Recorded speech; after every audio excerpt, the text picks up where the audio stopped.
This episode of Fuel for the Soul is powered by ASICS. Head over to asics.com and sign up for a one ASICS account. It's completely free, and when you sign up, you will receive 10% off your first purchase. You'll also gain access to exclusive colorways on asics.com, free standard shipping, special birthday month discounts, and more.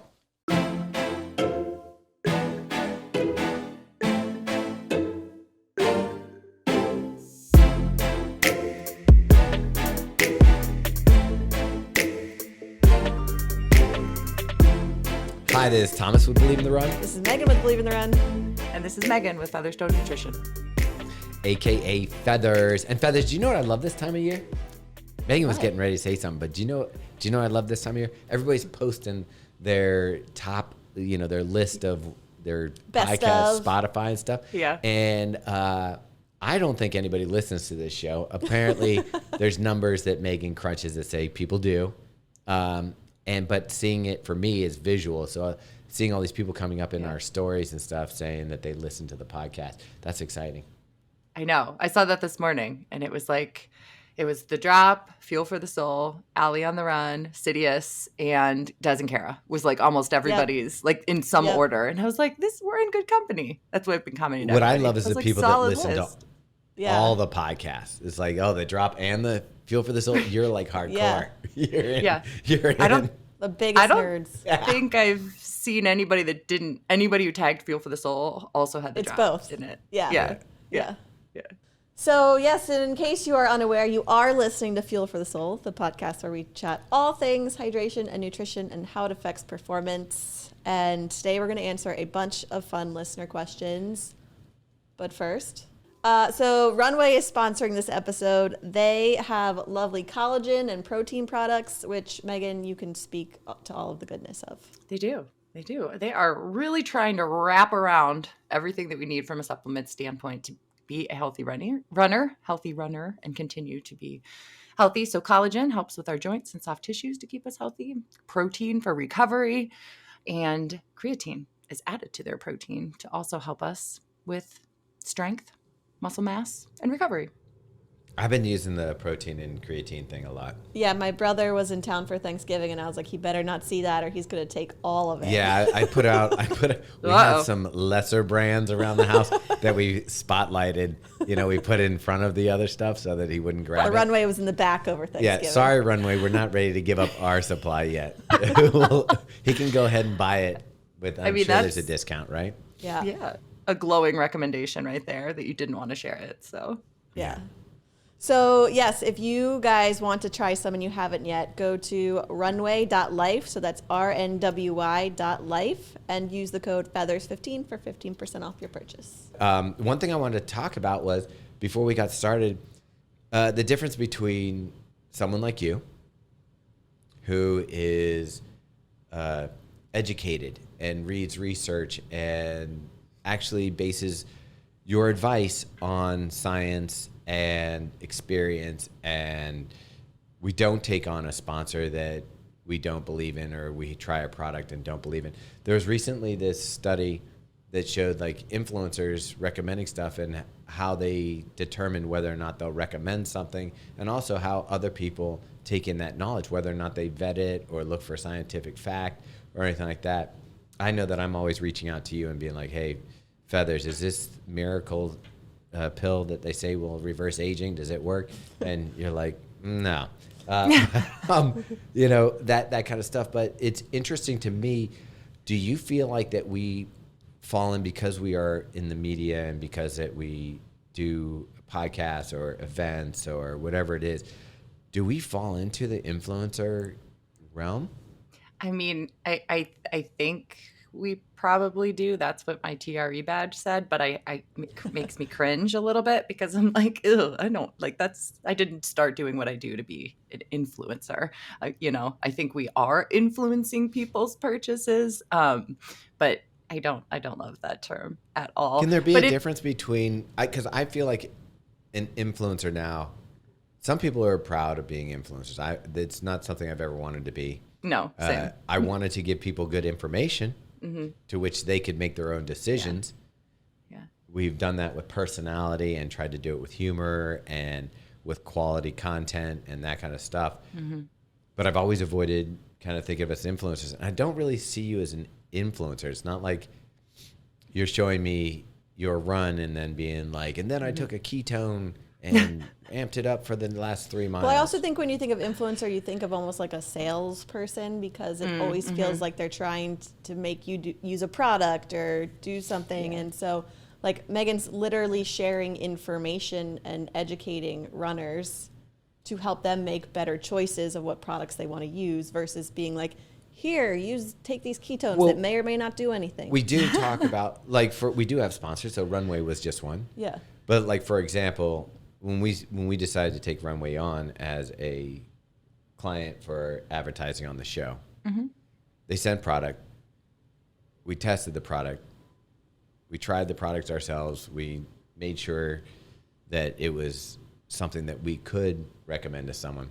So in a way, that is a sales pitch. But what we're trying to do, I think the difference where we're going is, I find that an influencer, if a brand is willing to go to them and throw cash at them, typically they're not turning it down. They'll say yes. Yeah. Yeah.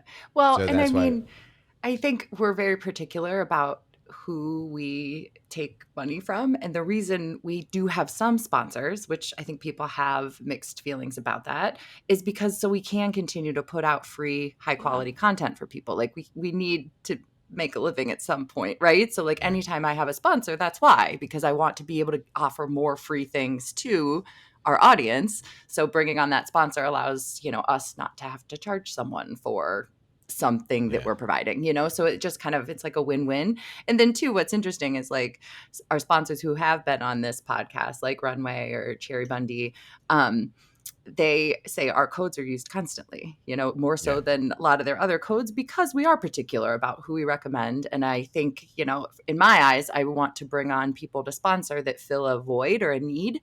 And Runway's first product was collagen, and collagen is so clunky for a lot of people to take if they don't like it in their coffee or they don't want to put it in a hot liquid before a run. And they had a product that was like an electrolyte drink. So, when a company comes out, it can fill a void of something that we need as runners, and it's quality and it's tested and we like the people behind the product. It's kind of a no-brainer to me to bring people like that on. You made a good point. And I've said this before to people who have either, come at me and in a way, all the things that we do that provide financial compensation for what we do, I'm always trying to give. Like when we have parties or if we're doing events, I'm always trying to make sure there's something in it for the people that come, whether it's swag, whether it's, whatever it is, they're getting something out of it. We do the carb boxes. We are always constantly trying to provide for our audience. And we're doing it at usually zero or very, very low cost. For example, like Grit that we just did, the entry fee is less than if you tried to buy the garment. Just for yourself. So you're getting a whole community and all that stuff involved without that. And we have the website. Now you're even contributing to the Believe in the Run website with nutrition advice. So you have a website that's already a phenomenal resource for people at zero cost. They can go there, find out, do the calorie calculator, do the carb calculator, do all the things that they would need to do on their own. You provide that at no cost. I see the difference. That's where I kind of see a big difference between, we're not just taking money to do ads or to do pieces. We're trying to actually bolster up. We actually have employees. We have, people that are helping us put the content out, and that does cost. There's a cost involved. Right. But the end goal for us is to give good quality, enjoyable entertainment to our audience. Yeah. It's funny you say that, because I just launched the group nutrition classes for the spring. Oh, yeah. So for any race, it'll start the first week of January, and then we'll have a group specific to Boston. And they're filling up pretty quickly. We still have a few spots left. Probably when this airs, there will be too. And, people are like, I learned so much in that class, which is the goal, right? To get people together, really educate people, talk about the right topics for where we are in our training to really help figure out how to scale nutrition, performance nutrition, daily nutrition, all that jazz. But then I had somebody reach out when I was promoting it yesterday, and they were like, I just need to let you know, I only used your free resources on your website and I had a 20-minute marathon PR. And I was like, that is so cool. Like, I love that I can give people excessive attention and a ton of education if they have the finances for it and they want to be a part of something like that. But then I also love that if someone doesn't have the time or the resources to be able to join a group like that, that they can still get what they need. So it was cool to hear that yesterday.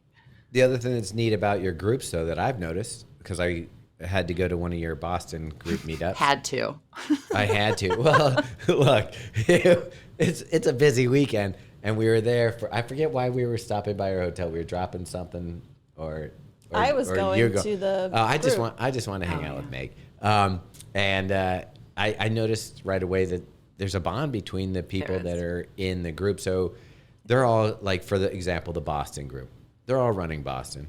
They're talking, they're getting hyped, they're motivating each other. And it is fun, especially if maybe you don't live in a city where you can do group runs or whatever.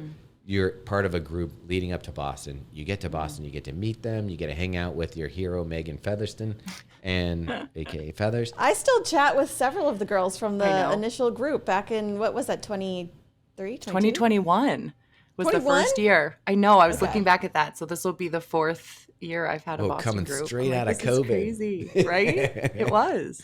I know, I love.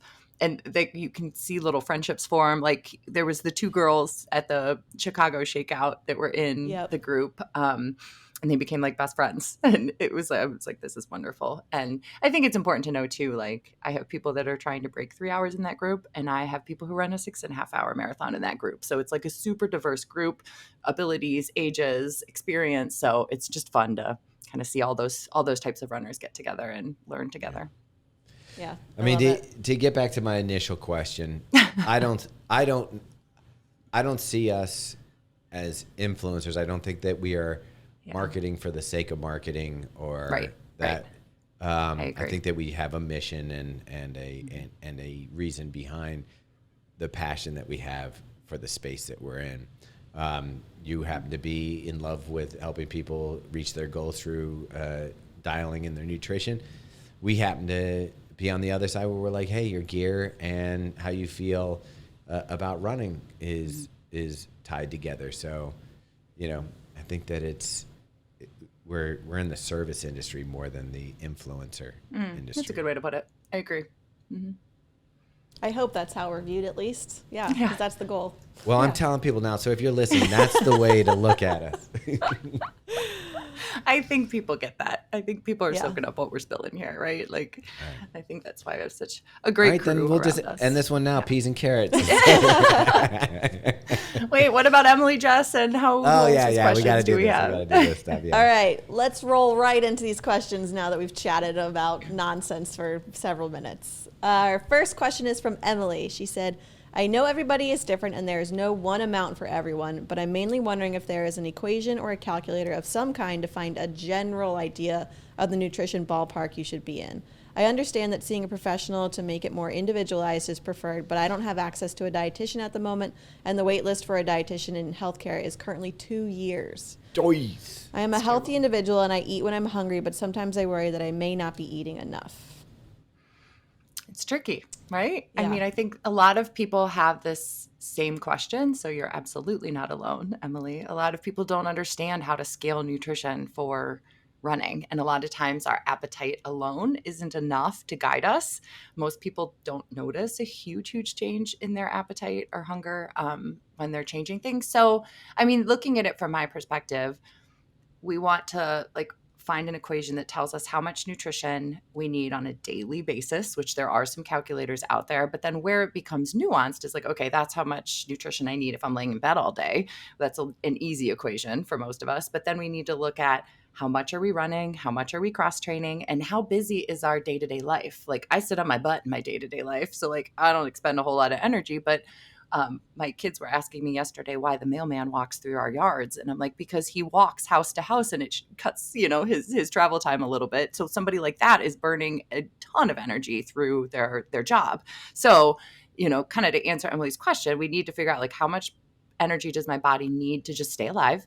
And then add on to that any type of planned exercise, but then also any movement that it just comes from our daily life, whether it's work or childcare or, whatever that looks like. So it can be kind of tricky to figure that out. So this time last year, we put together the program called Fueled that has those calculators available to people. They can plug and chug what their daily nutrition needs are, carb needs, fat needs, protein needs, fluid needs, all that kind of stuff. And then the cool thing about that is you can change it depending on your mileage. So you can learn how to kind of scale your nutrition. So that is available if Emily or someone out there wants those calculators to play with themselves. Significantly cheaper than, working one-on-one with a dietitian. Do you think like you could even type this question into like almost like a chat GPT where you would be like, hey, I run an average of this many miles a week. I am sitting at my desk this many hours a week and I weigh this much, and like, can you give me the optimal amount of calories or whatever? Mm-hmm. I would bet you that you could do that. I'm going to test it. Meg's going to test it. Are you guys surprised I've never played on Chat GPT? Never. I don't know, because scares me. think there's both sides to it. I do think it has some decent information, but you are going to get sort of like crowdsourced information. Like I did a thing where I was like, okay, I need 2 workouts a week of weight training for a runner to benefit, an endurance athlete. And I don't want them to be longer than, 40 minutes. And it'll come back to you with a plan. And the plan looks very similar to other online things that I've seen. So it's like they kind of pull all the same information. But then again, you're like, okay, well, that is what I guess works. Yeah. So it's like, I don't know. I'm not 100% trusting it just yet. Yeah. Yeah. It's kind of scary. Yeah. Because like, especially if you ask it like some things that they could screw up, right? What if it tells somebody like a way low ball energy need and then they're under fueling? That makes me nervous a little bit. There's a lot of equations that come into, or pieces and parts that go into how much nutrition does our body need. And it is so individualized. Even calculators alone sometimes aren't enough, right? But I'm one of those people that likes his handheld. Like I'd rather learn from you and then try it on my own. Like the best... Everybody learns different. Meg can read it and then absorb the information and be fine with that. Some people can watch videos and be fine with that. And I can do tutorials on videos for like stuff that I'm doing like in the creative world. Mm-hmm. But when it comes to like actually like even like with a camera or something like that, I got to play with the buttons and do the, adjust it and kind of like aperture is like abstract until I actually use it. Mm-hmm. So, and I think human interaction is so important for us to make behavior changes too, so having that like support along the way and personalization and feeling like something is tailored to you is very important for a lot of people. I would agree. Yeah. Megan, I'm going to send you this because it's honestly very fascinating. You could probably have it write a calculator for your website because it can do all the coding. But I wrote into it that I'm a 130-pound female that runs 50 miles a week and has a sedentary job. It's not me. Yeah, I was going to say female. How did you gain all that? And it came back with an insane answer that I'm sending to Megan, and she could tell us whether or not it's can you read valid. The answer? No, it's like paragraphs and calculations and. Okay. Wild. We can move on, and you can look at it, and then we can chat. We'll come back to it at the end. Yeah. All right. So did you? Wow, that was a good hook to get people to listen to the end. Do we think we answered Emily's question though, generally speaking? Yeah, I think so. that you did. Yeah. I mean, if you want to synopsize what you said, maybe we could do that since we kind of went off in different direction. Yeah. So, I mean, you can find calculators online to help figure out those baseline energy needs. But then, what I would want Emily to make sure she's doing is to take into account any additional energy expenditure through planned activity and then through just your daily lifestyle would be important. And if you really want something more, the Fueled program is available to purchase. And it's like an on-demand thing that you can just kind of guide yourself through that has some videos and calculators and all that kind of stuff. Cool. All right, our next question is from Jess. She said, I went from seeing how far I could get with no food training for ultras to now I see how much food I can fit into my training runs. So thank you. I'm a caffeine lover. I try to be a good grown-up and stick to the recommended 400 milligrams a day, but my question is, how is caffeine intake affected by a runner's weight and activity levels? I have heard you say caffeine before evening runs may not ruin your sleep because it's metabolized quicker when running. Does that mean we could actually take in more than 400 milligrams if we are running it off or a bigger runner, or am I way off base? I'd love any insights or thoughts from y'all. For info, I'm 5'9", 160 pounds and run about 50 trail miles a week and lift heavy 4 times a week. I usually have around 200 milligrams at 6 a.m. and 200 milligrams at 10 a.m. Let me jump in and answer this one. You can drink as much caffeine until you start getting dizzy. Oh, gosh. That's where I draw the line. That's Thomas's influencer advice. When I right? start seeing spots in my vision, I put the coffee down. When my heart starts racing out of my chest and I'm an anxious mess, I know I've overdone it. Yeah, no, I'm kidding. Yeah. I think I've only done that once. I think we talked about that before. One time in college, I took way too much Yeah. caffeine and I was like, I'm dying. My heart is going to stop and explode.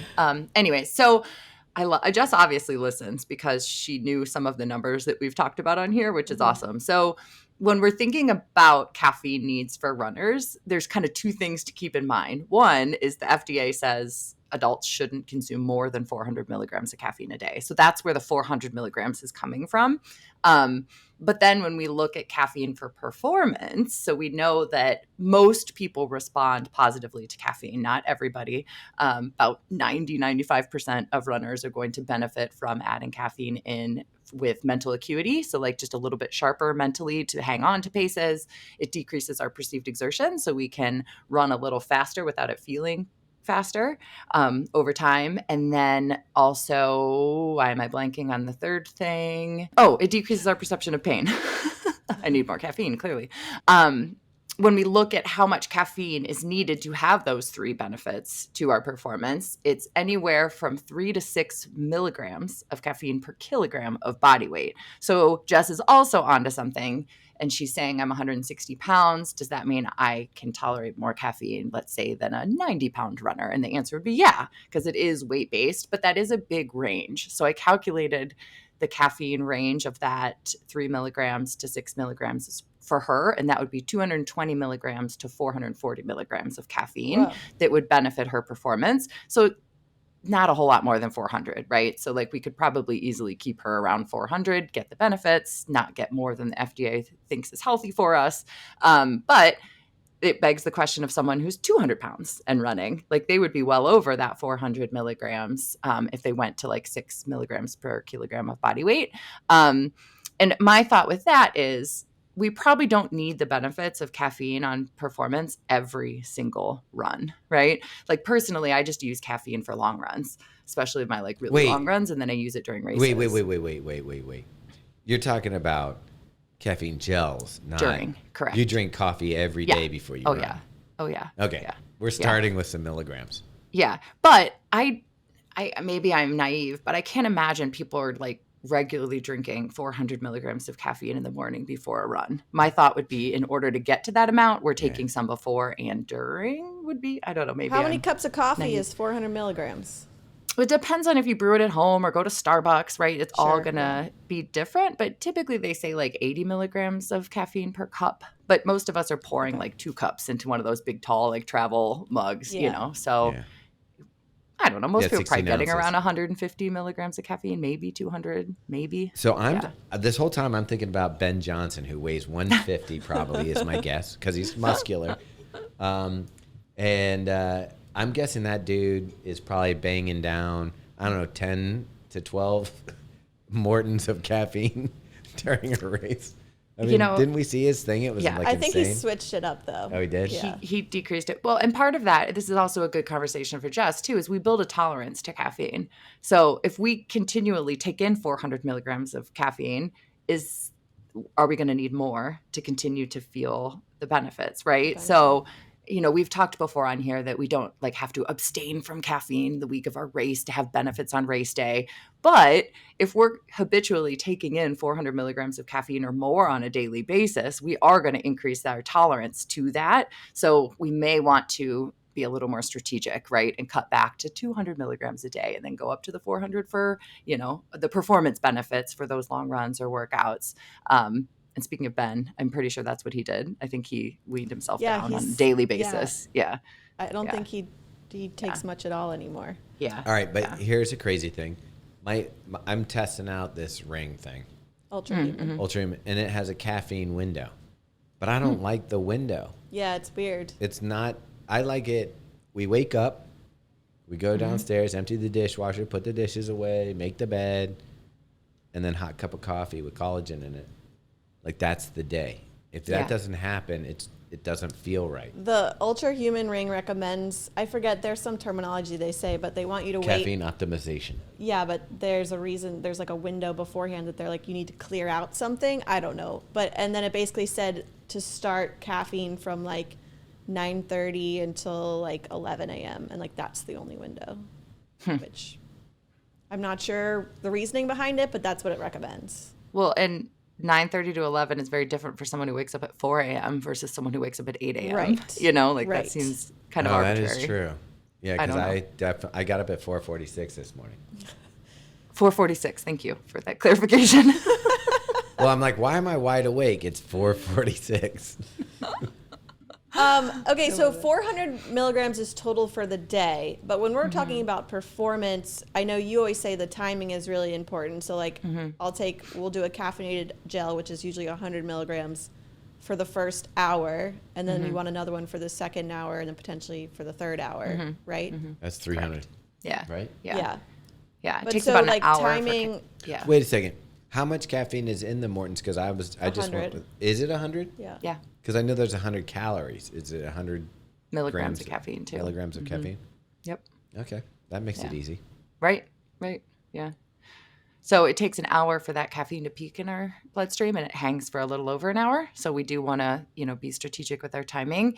I think then the question I always get from people is, can I still drink my caffeine in the morning? So I think most of us need that to wake up and be alert and maybe go to the bathroom before a race or a long run. So to me, happiness. right, makes me happy. I woke up this morning and had to get Smith to the orthodontist to get his braces off round one, Oh, wow. stuff round two. And I didn't drink coffee, and I got there and I was like, I don't know how I just drove a car. I never don't caffeine How am I in the morning. functioning? Yeah. Okay, so we're suggesting to still stick within the guidelines, pretty much. Any performance benefits you're not going to gain over 400 for the most part, unless you're a much larger human or you drink a lot of caffeine, in which case maybe you should just bring that down in the first maybe we place. should reevaluate. Right. And then too, if you are taking more for performance, you're not doing that every day. So it's fine. Like if it's once a week, twice a week, like that's okay. Yeah. Speaking of performance enhancing, I was watching this thing on World War II, Gosh. and Sounds apparently the Nazis were taking Privitin. Have you ever heard of Privitin? No. What is that? We got to find out about this stuff because apparently this is why they were like super soldiers. They could fight all night and stuff like that, and it gave you big confidence and all that stuff. It gave you big confidence. Okay. It gave you that BDE. Okay. I'm trying to Google this, and I'm like, what is this? Oh, it's a methamphetamine for sure. It's a stimulant, like Adderall. Yeah. So they were handing these out like candy, apparently, to They the were. soldiers. Huh. Considered an energy booster, and it was perfectly legal, is what Google says, until 1941. So it's not something I can use for racing? No, please don't. Okay. Our next question comes from Ashley. She said, I'm still chasing the big sub-3 barrier, and if I'm being honest, I've got a ways to go. My PR in the marathon on a flat course is 3:12. I know every runner is different, but both Feathers and Meg have crossed that sub-3 barrier with a combo of good fueling and training. I know that the Megans, sorry about the spelling, have traded nutrition, coaching and nutrition support, and I was wondering if you could talk a bit about how the two work together, especially when you're working toward a big, scary goal like sub-3 marathon, when you're over 40 and running in the malarial swamp that is Maryland in the summer. For example, how do workouts change when you're trying to tackle the sub-3? How does nutrition change when you're working toward that kind of elite goal? I know that y'all try to give advice to the general population. I totally get that you don't want to alienate anyone. However, for those of us chasing down big things, I'm curious about how training and nutrition changes at these higher paces. Yeah. I I mean, think you it's a good guys, question. yeah. So Yeah. why don't we have Megan talk about how training changed hers, and you talk about how nutrition changed yours? I'm curious what I kind of have thoughts of what Meg's going to say, but I'm curious if that's really what she's going to say. So you start. Yeah, so it's interesting. I mean, it's not so much the changes with training. Like the workouts themselves are all very similar. The long runs are very similar. I think a lot of times, depending on the person, your mileage can increase, which can help just build some of that aerobic base, which then can help you last longer in a marathon distance. But in general, while the paces are maybe getting a bit faster, the workouts themselves are very much the same. But I think what she's asking is she's trying to unlock this sub 3. And she knows that both of you guys had sort of an effect on each other. And I think what she's asking is, Megan, how, and this Feathers, how did the training with Megan change your approach to marathoning, and vice versa? Megan, how did... Well, I mean, all of my training runs got better because I was fueling properly. So while, again, the training didn't necessarily change drastically, the workouts that I was doing went way better, especially my long runs that had workouts in them, because I wasn't fueling properly before. So I would burn out towards the end, or I just never got as fast as I could because I wasn't properly fueled. And then all of a sudden you realize if you actually take in carbs during running and before, that you have another engine. And the recovery.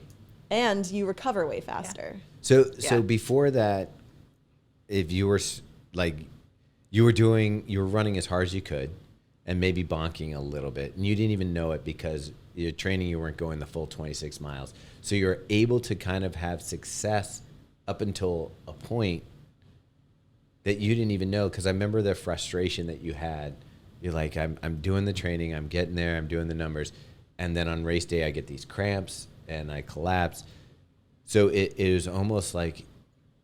Well, it was such a snowball effect too, right? Because I didn't know things like my iron was low and that I was supposed to be fueling before every run. Like I was doing fasted runs every day. I was not fueling properly during races, let alone during my training. Or hydrating. And so, yeah, it was like learning all of this and then applying all of this to the training is what made the training go so well, is in my opinion. Yeah. So it's a cumulative effect. Yeah. And then it just happened to show up on race day too.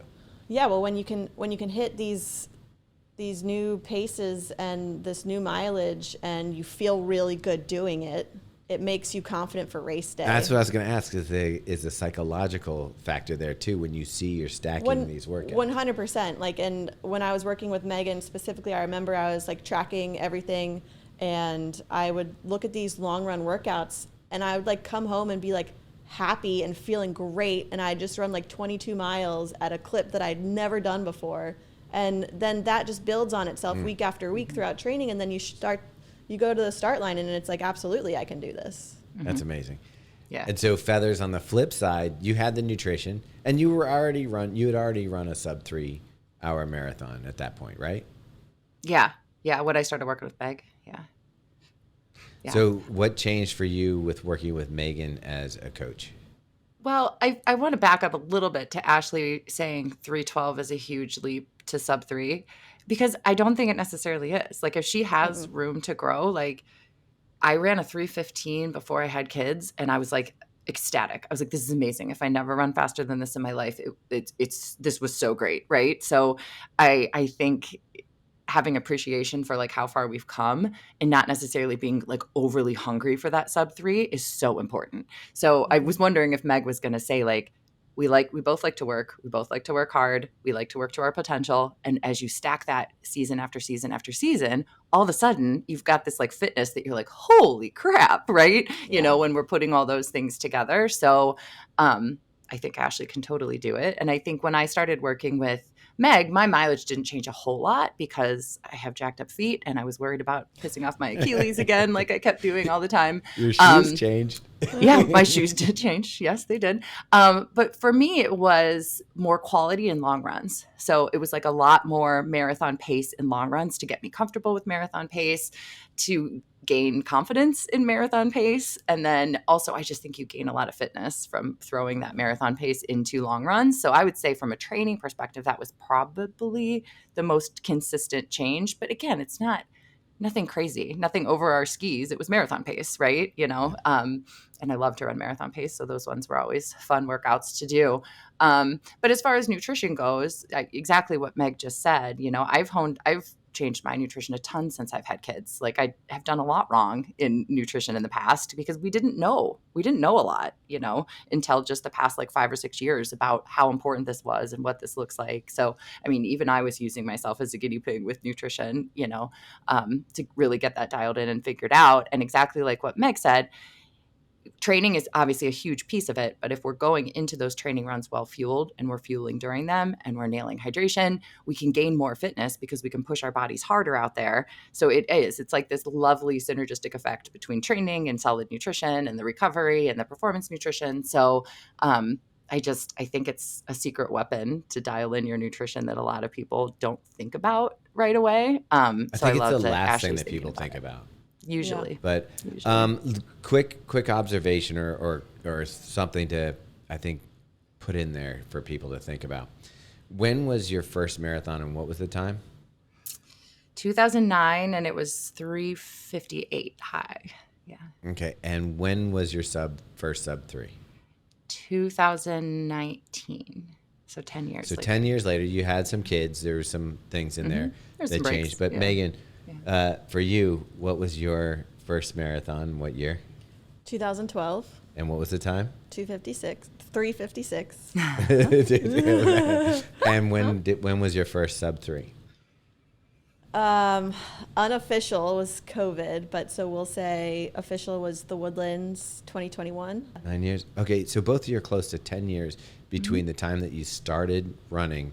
I do think the love and the passion and the stacking of workouts and chasing the goal for you guys took time, and it really, now people look at you and they say, "Oh, look at how fast the Megs are. They're amazing." You guys worked your asses off to get here, and you tweaked things and you adjusted, you tried. Megan, you read like every book there was out there. Yeah, I think that's the other thing is I think Megan and I are both similar in that we're always willing and want to learn. And so if there's a Nerds. better way, we're going to be all ears. Like if there's science to support that something works better than what we're currently doing, I think we're both like, well, let's try that. Like there's always ways to improve and we're always learning. And I think you have to want and believe that there are things you can do to create success in order to be successful. Do you think Meg, you always had a successful sports career as a kid. You were coordinated, you played top level Sure. and stuff. But would you say that you were exceptionally talented at running? No, Either of you? never. I hated running my whole childhood. Yeah, I was always the runner on the team, like played midfield, because I think they saw that I had some decent endurance, but I wasn't fast. Like I wasn't the one who could go steal the ball and score. You know what I mean? Like I was just the workhorse, distributed the ball to the fast people. So yeah, I mean, I was all right, but I wasn't like stellar. Yeah. I mean, being able to watch Megan advance through running and like watching her journey, it's something so spectacular that I've seen her go from pretty, not like I always felt like you were a little above average, but to watch you get to the level where you are now, where even the idea of trying to go after an OTQ is something in your head. Silly. That's pretty amazing. And I think that if people are willing to put in the work and be patient and don't look at that person that maybe just fires off a, sub 3, their second marathon or first marathon even, and be like discouraged. And then for those people who are more in my camp where, running in the mid 3s is fun and you can still love running without having to go after a sub 3. You don't have to have a sub 3 to be a quote unquote real runner. I think you can really enjoy the sport at any pace, but Ashley, you should definitely go for it. Yeah. Go for it. We're pumped for you to do it. Yeah. Yeah. Keep us posted. Yeah. But at the same time, as I kind of mentioned before, like the people that I see have the most success truly just love the sport of running. It's not about the time, right? I think we could probably both agree with that. Like, yeah, it's cool to be like, wow, I did that. I ran that fast, but that's not why we're running. It's not about achieving a certain time. Yeah. Okay, let's get at least one more question in here. This is from Jennifer. She said, is it possible to have delayed bonking? I'm currently marathon training and have noticed the last few weeks after my long run, I'm super tired a couple hours after my long run. It's a challenge just to walk the dog. Could that be a sign of underfueling during or after my run, or both? Thank you all for sharing so much information with us. I listen religiously. I think this absolutely ties into a lot of the things we've talked about today. Yes, that's absolutely underfueling. So just because you don't bonk during a run doesn't mean your fueling was okay. A lot of people are very tough mentally, physically, and they can gut out some really decent long runs, maybe even hit paces, even if they're not fueling well, but they feel it after, right? Like they don't recover as quickly. They're like dead to the world for the rest of their Saturday after a long run. And it doesn't have to be that way. I still remember moving after a long run and cleaning the whole house top to bottom. And like, I made sure I fueled like crazy, to make sure that I had the energy to then go do these other things. And it works, So I would say 100%, Jennifer's underfueling if she's feeling like she can't walk her dog after a long run. I think anybody who has kids also learns that your long run isn't the end of your day and that you now have to spend energy making sure that you're doing that. So if you don't have kids, borrow somebody's and your endurance will go way up. Oh my gosh. I still remember I had my kids really close together. So I knew I wasn't going to get back to marathoning, but I did want to try to break 90 and a half between the kids. So I was like training for that and I just squeaked under 90, right before Smith's first birthday. And then, got pregnant there shortly after. But I still remember that was the first time I had to come home and be a mom after running a race. And I was like, this is just for the birds. It's like this little 1-year-old needs me for everything. And he doesn't know I just broke 90 and a half. Yeah, he's not impressed by your medal No, or anything. no. And by the way, 90 sounds so much better than 130. Yeah. I don't know where we draw the line on the numbers. I don't know. It sounds better. I like it. Yeah. I also think in marathon training, if you're not really diligent, sometimes it's easy to underfuel and it adds up, and then all of a sudden at the end of the week it hits you versus like throughout, like you're fine, and then all of a sudden you're like, oh shoot, right. Also, how many of us just aren't hungry after a long run? Yeah. Like, most people aren't. I've gotten done after a hot long run, and Yeah. it's like I have to force myself to put a bagel down my mouth. Yeah. And honestly, if I am hungry after a long run, I know that I either didn't eat enough the day before, the morning of, didn't fuel during. Like that's usually when I don't feel hungry after a run, I'm like, all right, you nailed this. And then of course you have to force yourself to make sure you're eating. But okay, do we want to try to answer James' question real fast? What's up, James? sure. Yeah, let's do it. Okay. Yeah. James said, I have been a vegetarian for over 3 years and have seen a huge reduction between my recovery time in those 3 years, approximately 50%. Not saying this will affect everybody. I have been listening to your podcast, which clearly supports how important taking a collagen is for runners, but how do I get this without consuming meat? I have seen in a number of places that there are marine alternatives and other vitamin alternatives which claim to trigger your body to produce collagen. I know this will never be the real thing, but I want to find the best alternative. Is he saying it's harder to recover or easier to recover? Harder. I think he's saying his recovery time is twice as long was how I read that. Oh. Yeah. Yeah. Okay. Yeah. So he's recovering 50% of what he used to recover 100% of. Yeah, he worded it a little differently than our minds are working. But I actually don't think this is a collagen issue. I think this is a protein issue. So it's almost like he didn't know that he read a study that said you need twice as much protein to recover as you get older if you're a vegetarian, So it all goes back to the amino acids in vegetarian proteins. Most of them are deficient in leucine. Leucine is what triggers our muscles to recover. So without adequate leucine, we're going to delay recovery time. So there was a phenomenal study that did look at this, and it shows that you actually do need significantly more protein from a plant source to trigger those muscles to recover. So if he's not being diligent about getting enough plant-based protein, and it's, we already need to eat more quantity of food to get a plant-based protein because it's not quite as, dense in protein as say meat is, but then we even need more than that. So my thought would be he needs to find a higher quality protein powder like the Runway that has adequate leucine in it. Soy protein actually has adequate leucine, or this is where sometimes I do recommend branched chain amino acids. Like if he's like, I can't get any more tofu down, if you added like a branched chain amino acid supplement to that, it would give you the leucine that then, could trigger that. And then the protein from the tofu could do the rebuilding, right? So sometimes I will recommend BCAAs post-exercise for vegetarians or vegans that aren't doing great meeting that increased protein need. So there's options there. But rather than focusing on the collagen, I would have him focus on making sure he's getting adequate protein timely post-run. What is leucine and where does it come from? Leucine is a branched chain amino acid, so it's in any type of protein.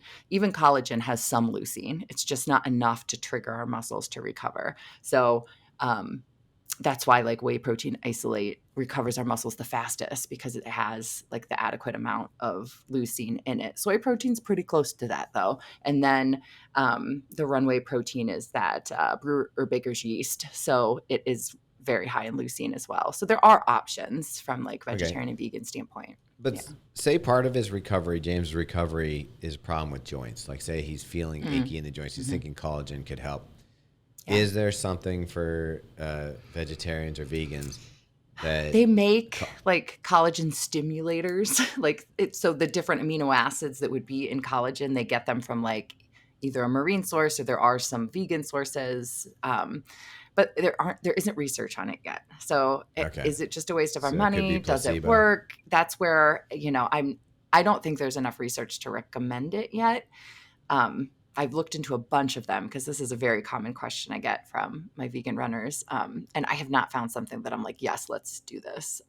But hopefully there will be something in the future. But for James's anyway, you're just suggesting to get in the increased protein at this point. That's what my gut says, that he just needs to focus on protein quality and quantity. Yeah. All right, James, you heard it here first.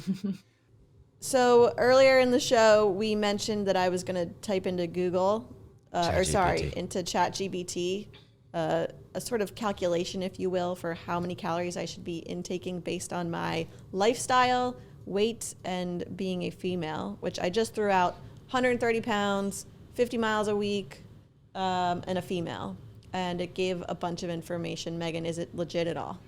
So the equation that they use is the Mifflin-St. Jean equation, which is what I use for athletes. It's the most accurate for an active individual without knowing fat-free body mass. So they use the same equation that I would use for your resting energy needs, those needs that if we're laying in bed all day, right? So they use the same equation as they would for me.